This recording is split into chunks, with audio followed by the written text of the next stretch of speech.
Good morning student. Today our lecture is dielectric. Dielectric क्या होता है? Dielectrics are insulating materials. Dielectric एक insulating materials होता है जिसमें करंट फ्लो नहीं होता है, चार्ज फ्लो नहीं होता है, which transmit इलेक्ट्रिक इफेक्ट, और वह इलेक्ट्रिक इफेक्ट ट्रांसमिट करता है। इंसुलेटिंग मटेरियल होने के बावजूद भी वो इलेक्ट्रिक इफेक्ट ट्रांसमिट करता है विदाउट एक्चुअली कंडक्टिंग इलेक्ट्रिसिटी। जैसा कि हम जानते हैं कि इंसुलेटिंग मटेरियल में इलेक्ट्रिसिटी कंडक्ट नहीं होती है, लेकिन इंसुलेटिंग मटेरियल्स अगर दो पैरेलल प्लेट कंडक्टर के बीच में लिया जाता है तो वो कंडक्टर बन जाता है। तो डाई इलेक्ट्रिक्स टू टाइप्स के होते हैं, non polar dielectric and polar dielectrics. Non polar dielectrics क्या है? The molecules in which centre of positive charges coincides with the center of negative charges। मतलब जैसे हमने दो एटम लिया, दोनों एटम में पॉजिटिव और नेगेटिव चार्ज दोनों होते हैं, लेकिन पॉजिटिव चार्ज और नेगेटिव चार्ज एक दूसरे से कोइंसाइड्स नहीं करते हैं, कोइंसाइड करते हैं। जैसे ऑक्सीजन है, हमने O2 लिया है, O2 में मान लिया एक एटम ये है और एक एटम, ये दोनों ही एटम ऑक्सीजन के हैं, ठीक है। और दोनों के जो पॉजिटिव चार्ज हैं, दोनों के जो पॉजिटिव चार्ज है और दोनों के जो नेगेटिव चार्ज हैं, दोनों में पॉजिटिव चार्ज भी पाया जाता है और नेगेटिव चार्ज भी पाया जाता है। हालांकि देखने में तो इन दोनों के बीच में डिस्टेंस दिखाई दे रही है, लेकिन दोनों के सेंटर में डिस्टेंस नहीं होता है। ये दोनों क्या करते हैं?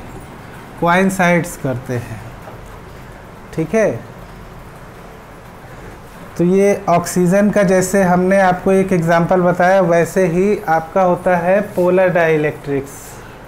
If the centre of positive and negative charges do not coincides because of asymmetric shapes of the molecules, इनके जो सेंटर होता है पॉजिटिव और नेगेटिव चार्ज का, ये कोइंसाइड नहीं करता है, मतलब इनके सेंटर अलग अलग होते हैं। Because of asymmetric shape of the molecules then these are called polar dielectric. जैसे हमने मान लीजिए HCl लिया, HCl का एटम हमने ऐसे कंसीडर किया और Cl का एटम कुछ ऐसे कंसीडर किया, तो इनका शेप एसिमेट्रिक होता है, शेप सेम नहीं होता है। जैसे ये हाइड्रोजन है, ये क्लोरीन है, तो ये हाइड्रोजन का सेंटर और क्लोरीन का सेंटर डू नॉट कोइंसाइड्स, ये दोनों कोइंसाइड नहीं करते हैं, दोनों के बीच में एक डिस्टेंस होती है। और यहाँ पर दोनों के सेंटर देखने में तो लग रहा है दूर दूर है, लेकिन ये दोनों दूर दूर नहीं है, ये दोनों एक दूसरे के ऊपर ही है। ये दोनों कोइंसाइड्स कर रहे हैं और यहाँ पर कोइंसाइड नहीं करते हैं। तो ये हाइड्रोजन पॉजिटिव है, क्लोरीन नेगेटिव है, जिसके कारण ये आपका पॉजिटिव चार्ज हो जाता है, ये आपका निगेटिव चार्ज हो जाता है, और ये एक डाइपोल की तरह काम करता है। और अगर ये डाइपोल की तरह काम करेगा तो इसके बीच में इलेक्ट्रिक डाइपोल मोमेंट काम करेगा, इलेक्ट्रिक डाइपोल मोमेंट काम करेगा। और क्योंकि दोनों का सेंटर यहाँ सेम है, ये सेंटर देखने में दूर दूर लग रहा है लेकिन दोनों का सेंटर सेम है, इसलिए यहाँ पर जो इलेक्ट्रिक डाइपोल मोमेंट है ये इक्वल टू 0 होता है। तो नॉन पोलर डाइइलेक्ट्रिक्स में नेट इलेक्ट्रिक डाइपोल मोमेंट 0 होता है, जबकि पोलर डाइइलेक्ट्रिक में नेट इलेक्ट्रिक डाइपोल मोमेंट 0 नहीं होता है। यही दोनों में डिफरेंस है। एग्जाम्पल आप लोग याद कर लेंगे, एग्जाम्पल पूछे जाते हैं एग्ज़ाम पॉइंट ऑफ व्यू से। अब आता है dielectric polarization. Dielectric में कैसे पोलराइजेशन होता है, तो देखिए when a non polar dielectric, सबसे पहले हम नॉन पोलर डाई इलेक्ट्रिक के बारे में जानते हैं। Is held in an external electric field. मान लिया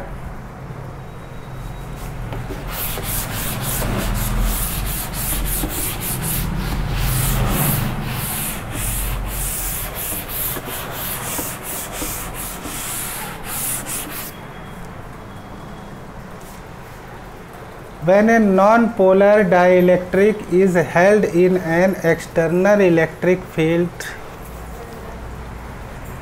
मान लिया कि ये एक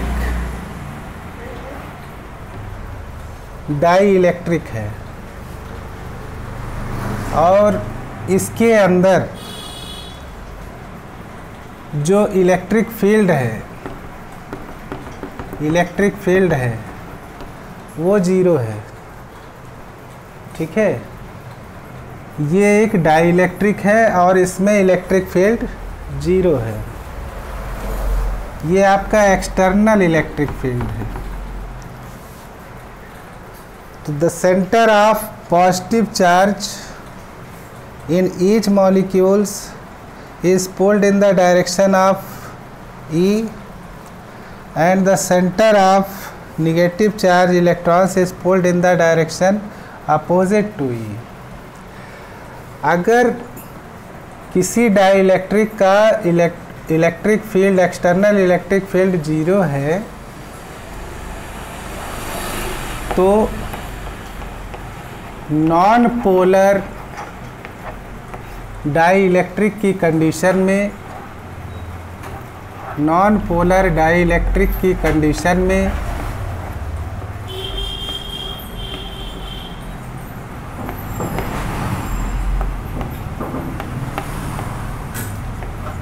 क्योंकि सभी मॉलिक्यूल्स में पॉजिटिव और निगेटिव चार्ज होते हैं,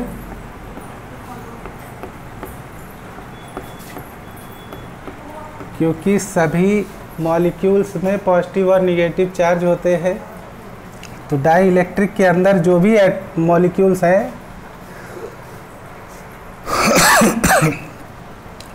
वो रेस्ट में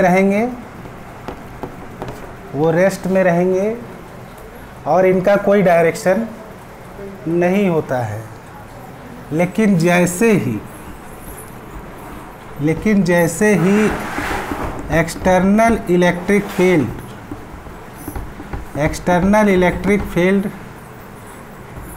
नॉट इक्वल टू 0, मतलब एक्सटर्नल इलेक्ट्रिक फील्ड इसमें प्रोड्यूस किया जाता है in the form of heat या in the form of charges.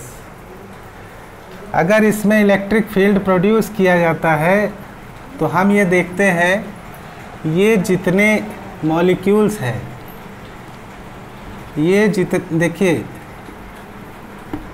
अगर हम किसी डाइइलेक्ट्रिक के बीच में इलेक्ट्रिक फील्ड प्रोड्यूस करेंगे तो उस इलेक्ट्रिक फील्ड का एक डायरेक्शन होगा, उस इलेक्ट्रिक फील्ड का एक डायरेक्शन होगा।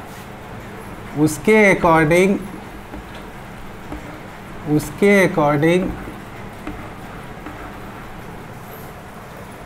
जो निगेटिव चार्ज है वो इलेक्ट्रिक फील्ड के अपोजिट डायरेक्शन में हो जाएगा और पॉजिटिव चार्ज इलेक्ट्रिक फील्ड के डायरेक्शन में हो जाएगा। सारे मॉलिक्यूल्स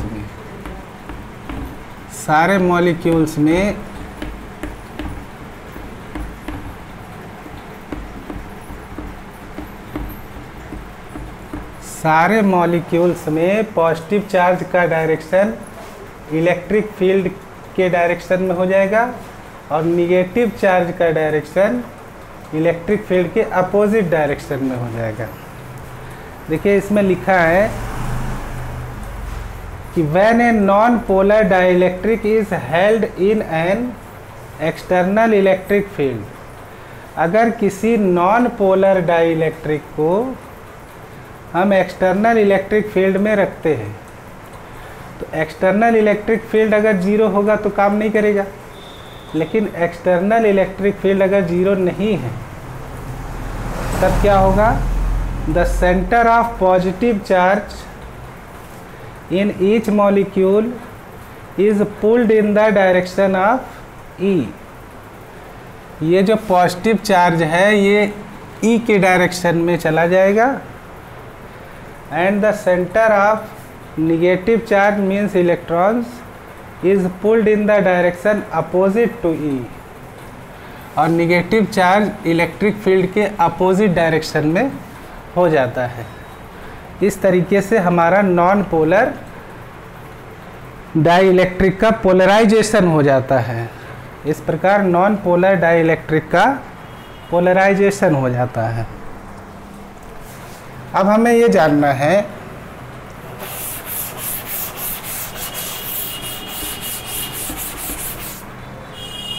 जानना है कि अगर हम पोलर डाइइलेक्ट्रिक लेते हैं, पोलर डाइइलेक्ट्रिक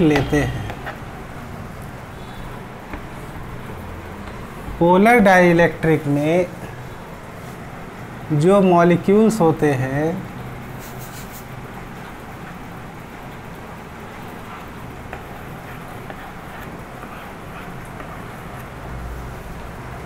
ये रैंडम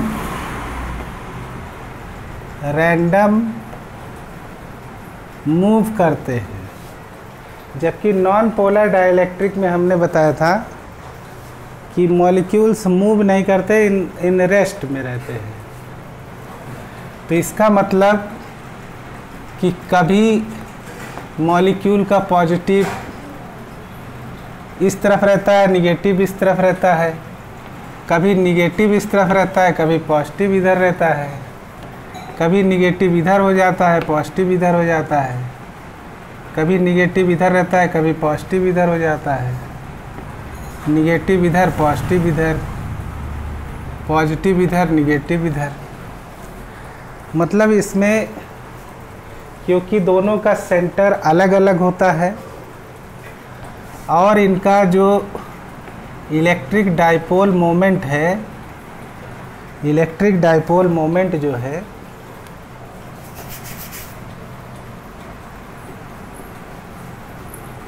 इलेक्ट्रिक डाइपोल मोमेंट का जो नेट है वो जीरो नहीं होता है, ठीक। लेकिन जब हम इलेक्ट्रिक फील्ड प्रोड्यूस कर देते हैं तो इलेक्ट्रिक फील्ड का डायरेक्शन कुछ ना कुछ बन जाता है और ये सब सिमिलरली ये सब वैसे ही काम करते हैं जैसे नॉन पोलर में निगेटिव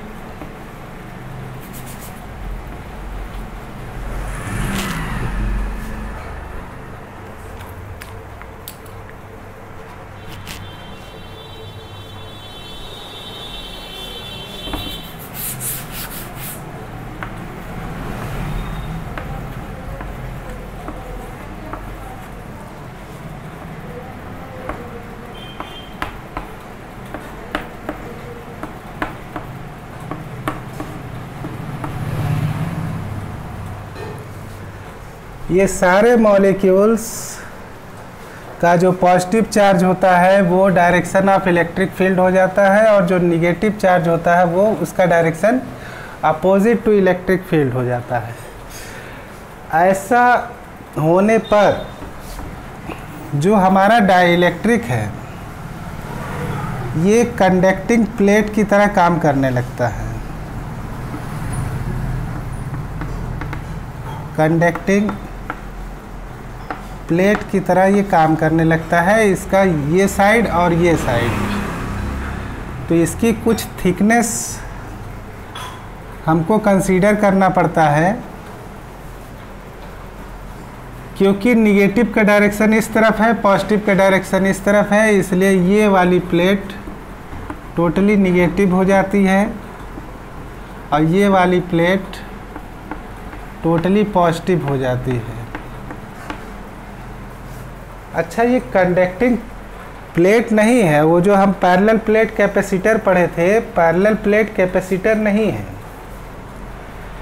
ये डाइइलेक्ट्रिक है। डाइइलेक्ट्रिक का इधर वाला पार्ट निगेटिव हो जाता है, इधर वाला पार्ट पॉजिटिव हो जाता है। ठीक है, जैसे हमने पैरेलल प्लेट कैपेसिटर पढ़ा था, पैरेलल प्लेट कैपेसिटर। तो पैरेलल प्लेट कैपेसिटर में हम लोग क्या करते थे, एक प्लेट इधर लेते थे, एक प्लेट इधर लेते थे। ये प्लेट है, ये कंडक्टिंग प्लेट है, लेकिन ये कंडक्टिंग प्लेट नहीं है। अब अगर हम इसके बीच में कोई डाई इलेक्ट्रिक रख लेते हैं, अगर हम इस प्लेट के बीच में कोई डाई इलेक्ट्रिक रख लेते हैं, डाई इलेक्ट्रिक मतलब ये पूरा डाई इलेक्ट्रिक रख लेते हैं, तो जब इस प्लेट को पॉजिटिव चार्ज दिया जाता है तो इस प्लेट का अंदर वाला पार्ट भी पॉजिटिव हो जाएगा, और बाय इंडक्शन मेथड जो दूसरी प्लेट है उस पर अंदर की तरफ निगेटिव चार्ज प्रोड्यूस हो जाएंगे, और इस निगेटिव चार्ज की वजह से प्लेट के बाहर की तरफ पॉजिटिव चार्ज प्रोड्यूस होगा। और जब हम इसको अर्थ कर देते हैं तो ये पॉजिटिव चार्ज अर्थ में चले जाते हैं। तो अभी जो मैंने आपको बताया उसमें ये कह रहे हैं कि जो डाई इलेक्ट्रिक होता है वो उसका जब पोलराइजेशन हो जाता है तो ये डाई इलेक्ट्रिक का इधर वाला पार्ट निगेटिवली चार्ज हो जाता है इस तरीके से, और डाई इलेक्ट्रिक का इधर वाला पार्ट पॉजिटिवली चार्ज हो जाता है। जब डाई इलेक्ट्रिक फील्ड में रखा जाता है तो डाई इलेक्ट्रिक का पोलराइजेशन हो जाता है, हमें ये जानना है। तो इस तरीके से हम लोगों ने ये जाना कि डाई इलेक्ट्रिक टू टाइप्स के होते हैं, non polar and polar dielectrics, और हमने ये जाना कि डाई इलेक्ट्रिक का पोलराइजेशन होता कैसे है। डाई इलेक्ट्रिक में अगर हम नॉन पोलर डाई इलेक्ट्रिक लेते हैं तो उसके मॉलिक्यूल्स रेस्ट पोजीशन पर अब होते हैं, और जब हम पोलर डाई इलेक्ट्रिक लेते हैं तो इसके मॉलिक्यूल्स रैंडमली मूव करते हैं। लेकिन जैसे ही हम उसको इलेक्ट्रिक फील्ड के अंदर रखते हैं ये मॉलिक्यूल्स का डायरेक्शन अपने आप ही चेंज हो जाता है। पॉजिटिव चार्ज इलेक्ट्रिक फील्ड की डायरेक्शन में चले जाते हैं, निगेटिवली चार्ज इलेक्ट्रिक फील्ड के अपोजिट डायरेक्शन में चले जाते हैं, जिसकी वजह से डाई इलेक्ट्रिक का आपका left hand side negatively charge हो जाता है और right hand side positively charge हो जाता है। बिल्कुल सेम इस तरीके से। तो इस तरीके से हम लोगों ने डाई इलेक्ट्रिक की पूरी थ्योरी जानी।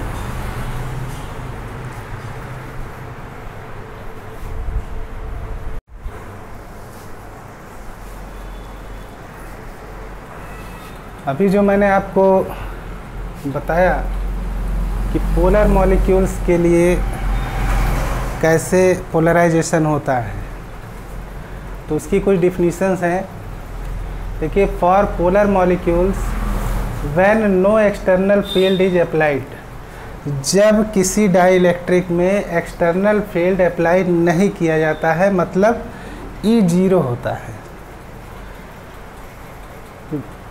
To a dielectric with polar molecules, then the different permanent dipoles are oriented randomly. ये जो आप मॉलिक्यूल्स देख रहे हैं, इनके बीच में एक डाइपोल होता है कुछ इस तरीके से। अगर हम इसको कुछ बड़ा सा करके दिखाएं, इस मॉलिक्यूल्स को थोड़ा सा बड़ा सा करके दिखाएं, तो ये पॉजिटिव है, ये निगेटिव है। तो ये एक तरीके से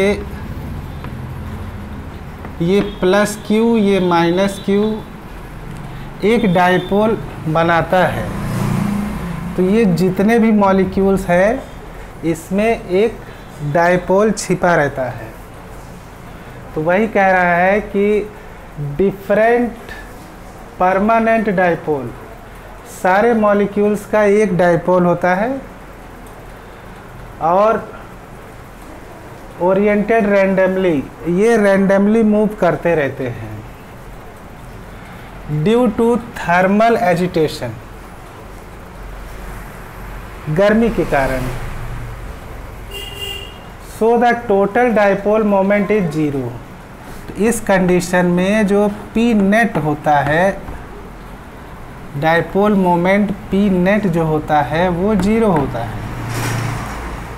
लेकिन when an external electric field is applied, जब हम इसमें इलेक्ट्रिक फील्ड अप्लाई कर देते हैं, जब हम इसमें एक्सटर्नल इलेक्ट्रिक फील्ड अप्लाई कर देते हैं, तो the individual dipole moment tends to align, सबका डायरेक्शन एक ही तरफ हो जाता है विद द फील्ड। जैसे फील्ड का डायरेक्शन है वैसे ही डाइपोल का डायरेक्शन हो जाता है। मैंने अभी आपको क्या बताया था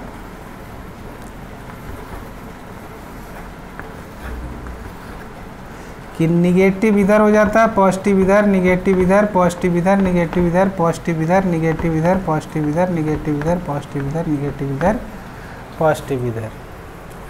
तो ये लेकिन तब होता है जब इलेक्ट्रिक फील्ड जीरो ना हो, मतलब इलेक्ट्रिक फील्ड अप्लाई किया जाए तब। तो इस कंडीशन में these appear some net dipole moment in the direction of external field। इस कंडीशन में जो आपका नेट डाइपोल मोमेंट होता है वो जीरो नहीं होता है, ठीक है। और हमारा ये डाइइलेक्ट्रिक क्या हो जाता है, पोलराइज्ड हो जाता है, ठीक है। ये डिफिनीशन है। अब हम लोग थोड़ा सा जानेंगे सक्सेप्टिबिलिटी। What is सक्सेप्टिबिलिटी?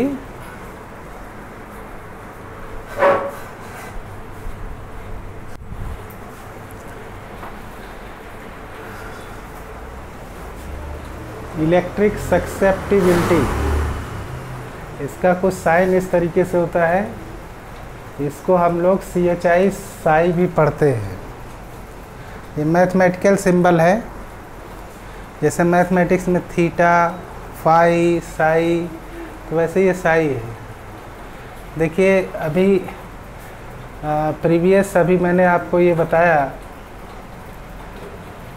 कि जब कोई डाइइलेक्ट्रिक, पोलर डाइइलेक्ट्रिक में इलेक्ट्रिक फील्ड प्रोड्यूस किया जाता है, इलेक्ट्रिक फील्ड प्रोड्यूस किया जाता है, कहने का मतलब इलेक्ट्रिक फील्ड, ये वाला इलेक्ट्रिक फील्ड प्रोड्यूस किया जाता है, तो होता क्या है, जितने भी मॉलिक्यूल्स होते हैं वो अलाइन हो जाते हैं। निगेटिव लेफ्ट हैंड साइड में चला जाता है, पॉजिटिव राइट हैंड साइड में चला जाता है, इलेक्ट्रिक फील्ड की डायरेक्शन में चला जाता है। तो ऐसे कंडीशन में डाई इलेक्ट्रिक का इधर वाला पार्ट और निगेटिव चार्ज हो जाता है, इधर वाला पॉजिटिवली चार्ज हो जाता है, और ये दोनों कंडक्टिंग प्लेट की तरह वर्क करते हैं। तो इस कंडीशन में जो हमारा नेट डाइपोल मोमेंट होता है वो 0 होता है और उसकी डायरेक्शन निगेटिव टू पॉजिटिव होती है। ठीक है, अब ये E0 क्या है? E0 तुम्हारा पोलराइजेशन के कारण दोनों प्लेट के बीच में एक इलेक्ट्रिक फील्ड तैयार होती है, तो वो इलेक्ट्रिक फील्ड आपकी E0 है। ठीक है, और ये EP जो है ये पोलराइज्ड इलेक्ट्रिक फील्ड है जिसका डायरेक्शन E0 के अपोजिट होता है। ठीक है, तो अब हमें जानना है कि what is electric susceptibility. It is found that electric polarization P, जो पोलराइजेशन हो रहा है, is directly proportional to the effective electric field in a polarized dielectric. ये आपका इफेक्टिव इलेक्ट्रिक फील्ड है, तो ये P is directly proportional to E0। Proportionality हटाएंगे तो ये साई आ जाएगा, तो साई आपका ससेप्टिबिलिटी ऑफ द डाइइलेक्ट्रिक है। वैक्यूम के लिए साई की वैल्यू 0 होती है। अब अगर हम ये जानें कि किसी कंडक्टिंग प्लेट के अंदर मतलब कंडक्टर के अंदर हमारा इफेक्टिव इलेक्ट्रिक फील्ड क्या होगा, तो वह इफेक्टिव इलेक्ट्रिक फील्ड में से पोलराइज्ड इलेक्ट्रिक फील्ड को जब हम माइनस करेंगे तब हमें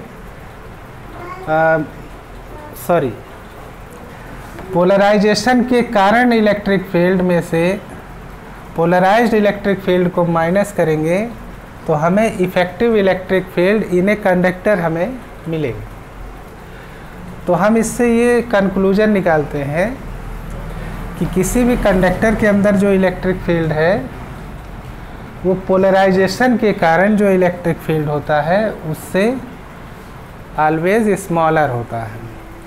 तो यहाँ पर हमने डाइइलेक्ट्रिक का पोलराइजेशन कैसे होता है ये सब हमने जाना।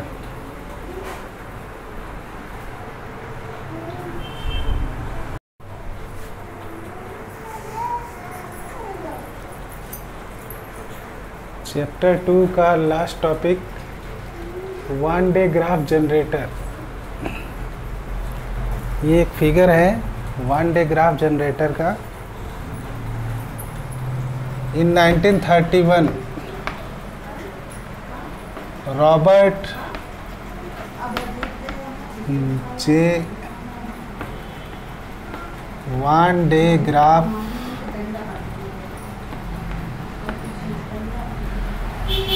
साइंटिस्ट ने वन डे ग्राफ जनरेटर बनाया था, और इस वन डे ग्राफ जनरेटर के दो प्रिंसिपल थे। वन डे ग्राफ जनरेटर के दो प्रिंसिपल थे। Principle number 1, electric discharge takes place in air और gases readily at the pointed end of conductors. जो इलेक्ट्रिक होता है वो डिस्चार्ज करता है कहाँ से? पॉइंटेड एंड से। कहने का मतलब जैसे मान लीजिए हमने एक कंडक्टर लिया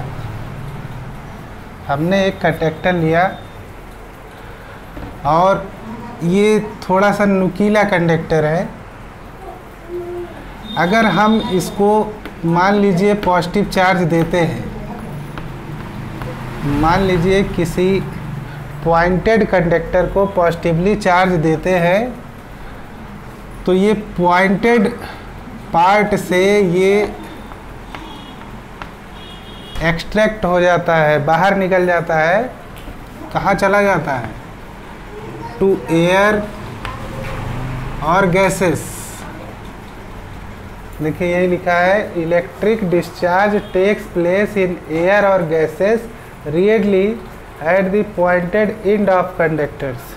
किसी भी कंडक्टर के पॉइंटेड एंड से हमारा जो चार्ज होता है वो टू एयर और गैसेस ट्रांसफ़र हो जाता है। पहला प्रिंसिपल तो ये है। और दूसरा प्रिंसिपल है, if charge conductor is brought into internal contact with hollow conductor. कहने का मतलब, अगर मान लीजिए हम कोई कंडक्टर जो कि आपका सॉलिड है, किसी हॉलो कंडक्टर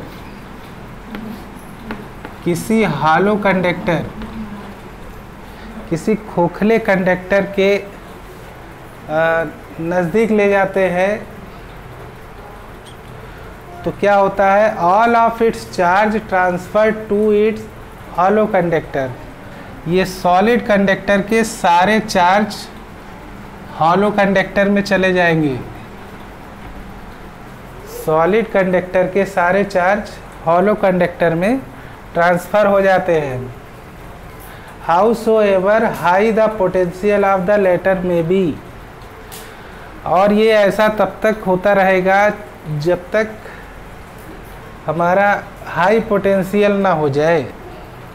मतलब चाहे जितना पोटेंशियल हम हाई करते चले जाएं, हमारा ये चार्ज ट्रांसफ़र होता रहेगा कहाँ पर, हॉलो कंडक्टर में। तो ये वन डे ग्राफ जनरेटर का दो प्रिंसिपल है। इसी प्रिंसिपल पर इन्होंने एक वन डे ग्राफ जनरेटर बनाया। अब ये जनरेटर का फिगर थोड़ा ध्यान से देखिए। ये आपका कॉम्ब C1 है, ये है कॉम्ब C1, और यहाँ पर भी एक कॉम्ब होता है, कॉम्ब C2। और ये जो आप बॉक्स देख रहे हैं, यहाँ से चार्ज दिया जाता है। किसको? कॉम्ब C1 को चार्ज दिया जाता है। ये आपकी पुल्ली है और ये पुल्ली पर लगा हुआ बेल्ट है। ये बेल्ट रबर का बना होता है या सिल्क का बना होता है। और ये पुल्ली एक मोटर से कनेक्टेड होती है। यहाँ मोटर से इसको घुमाया जाता है। तो यहाँ से हम चार्ज कॉम्ब C1 को पहले ट्रांसफ़र करते हैं और ये चार्ज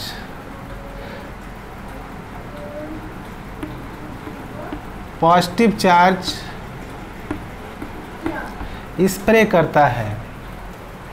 इसलिए इस कॉम्ब का नाम हम लोग स्प्रे कॉम्ब रखते हैं। ये जो कॉम्ब है, क्योंकि ये चार्ज दे रहा है, स्प्रे कर रहा है, इसलिए इस कॉम्ब का नाम हम लोग स्प्रे कॉम्ब रखते हैं। और ये जो कॉम्ब आप देख रहे हैं, इसका काम होता है इस पॉजिटिव चार्ज को कलेक्ट करना, इसलिए इसे कलेक्टेड कॉम्ब कहते हैं। तो यहाँ पर दो कॉम्ब हैं। ये कॉम्ब पॉइंटेड कॉम्ब होते हैं। तो इनका काम, एक कॉम्ब का काम होता है चार्ज देना और दूसरे कॉम्ब का काम होता है चार्ज को लेना। तो ये करता है कलेक्ट। अब ये जो आप देख रहे हैं, ये हॉलो स्फीयर यस है। ये क्या है? हॉलो स्फीयर है। तो ये चार्ज जो यहाँ से ये पुल्ली आपका ऊपर ले जा रही है, ये कॉम्ब C2 इसको कलेक्ट करता है और ये सारे चार्ज इस हॉलो स्फीयर के सरफेस पर कलेक्ट हो जाते हैं ऑन द सरफेस। तो जब ये सरफेस पर कलेक्ट हो जाते हैं तो पहले आप ये जानिए कि यहाँ पर जो हम पोटेंशियल इसको सप्लाई देते हैं ये लगभग 10,000 वोल्ट सप्लाई हम यहाँ पर इस कॉम्ब को देते हैं। चार्ज कलेक्ट होने के बाद इसके अंदर पोटेंशियल तैयार होने लगता है, क्योंकि हमने पढ़ा है कि किसी भी हॉलो स्फीयर जिसका रेडियस r है और वो यूनिफॉर्मली चार्ज्ड है,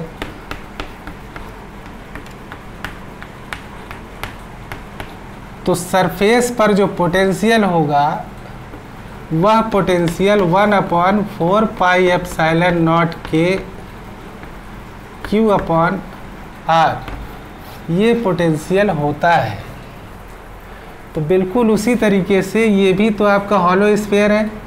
तो हॉलो स्फीयर में अगर हमारा चार्ज डिस्ट्रीब्यूट हो रहा है तो चार्ज डिस्ट्रीब्यूट होने की वजह से हमारे इस सरफेस पर पोटेंशियल भी ड्रॉप होगा, पोटेंशियल भी हमारा इस पर बनेगा। तो जब ये पोटेंशियल जो बनता है ये लगभग 10⁻7 वोल्ट 10⁻7 वोल्ट या इससे ज़्यादा पोटेंशियल जब तैयार हो जाता है तो एक यहाँ ट्यूब है, ये देखिए यहाँ पर एक ट्यूब ली गई है, ठीक है, इसको हम लोग डिस्चार्ज ट्यूब कहते हैं। तो डिस्चार्ज ट्यूब में इसका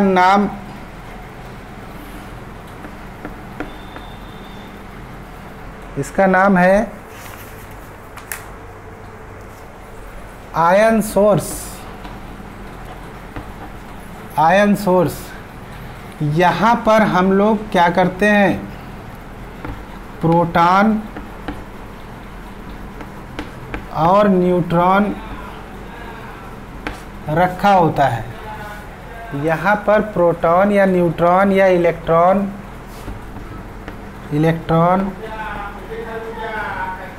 रखा होता है, और ये जो पोटेंशियल तैयार हुआ है ये पोटेंशियल जब इसको दिया जाता है तो ये पोटेंशियल इस प्रोटॉन को एक एनर्जी ट्रांसफ़र करता है। वह एनर्जी QV होती है, और इस एनर्जी से ये प्रोटॉन इस डिस्चार्ज ट्यूब के अंदर फ्लो करने लगता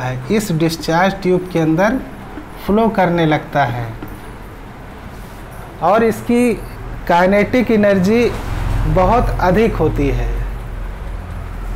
तो ये प्रोटॉन डिस्चार्ज ट्यूब के सामने एक टारगेट होता है, इसी टारगेट पर पेनिट्रेट किया जाता है, इसको डाला जाता है। तो ये टारगेट पर जब इसको डाला जाता है तो क्या होता है, डिसइंटीग्रेशन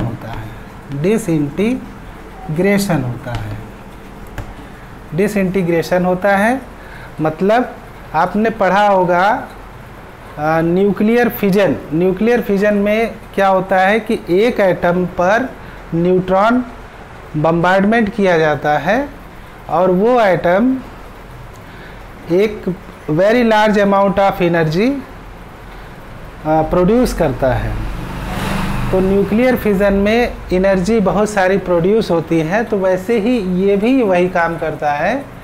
यहाँ से जो हमारा प्रोटॉन, इलेक्ट्रॉन या न्यूट्रॉन को जो हम एनर्जी QV दे रहे हैं, ये काइनेटिक एनर्जी इसमें प्रोड्यूस होगी, और जब ये टारगेट से टकराता है तो टारगेट डिसइंटीग्रेट होता है, ठीक है। और न्यूक्लियर फिजन जैसा प्रोसेस इसमें होता है। ये बेटा वांडे ग्राफ जनरेटर आपके कानपुर आईआईटी में अवेलेबल है। कानपुर आईआईटी में ये वांडे ग्राफ जनरेटर अवेलेबल है। बेटा इसकी वर्किंग जो मैंने अभी आपको बताई है, वर्किंग आप लोग बुक से भी स्टडी कर लीजिएगा और सेम प्रोसेस है, अच्छे से अच्छा बेहतर बना करके इसको लिखिएगा। Have a good day. Thank you.